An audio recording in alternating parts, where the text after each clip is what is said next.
So, Duncan, first of all, the UK's big oil companies say they've got a plan. They say they're going to get to net zero by 2050. So should they be persuaded to cut their fossil fuel production more quickly? And if so, how do you go about it?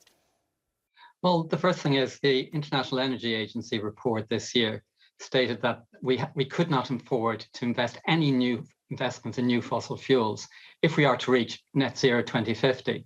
So the very first step we need to take is to end investments in new fossil fuels.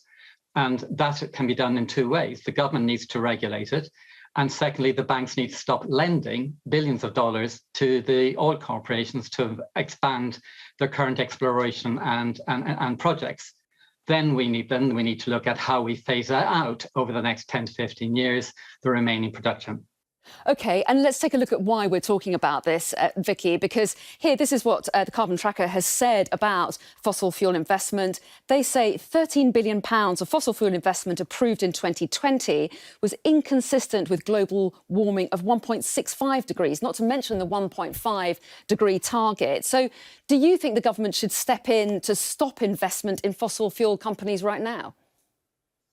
I think there is no doubt that something needs to happen if we are to meet the targets, but it's worth bearing in mind that, in fact, if you look at the energy companies, the independent energy companies, which are funded by central banks, by the banking system, which the central banks, of course, control and therefore can do something about it, they only, I think, account for something like 15% of production, some 12% of oil and gas reserves. So quite a lot of the rest is held by national oil companies run by states, so countries basically own them, and they are subject actually to very different rules. So we've got to watch what we do in terms of how we address it by just attacking, if you like, Western energy companies that, for the moment anyway, provide quite a lot of what we need, certainly in the West.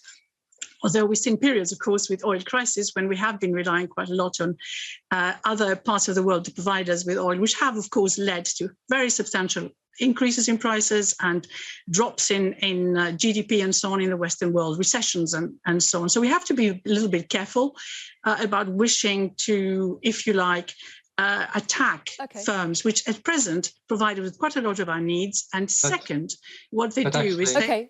I'm going to let Donica come in there quickly. Come in. Yeah, it's not a question of attacking these companies, these corporations.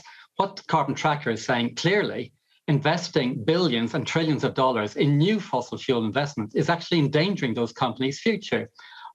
Some oil companies have already moved out of oil and gas to renewables, such as Ørsted. And what they're saying is that if BP and Shell invest trillions of dollars, including the state corporations around the world, they're investing in products that cannot be sold. And that's a disaster for the future economy. And you're right. The International Energy Agency report didn't refer just to Western oil corporations, but to all oil corporations, whether state or private. So it's clear, absolutely clear from an economic point of view. Investing in new fossil fuels is actually putting a suicide note to the future of our economy, and we cannot afford it. And I would say to people today, they really need to look at where their bank accounts are and to ensure that they switch them away from banks that are investing in destruction of our future.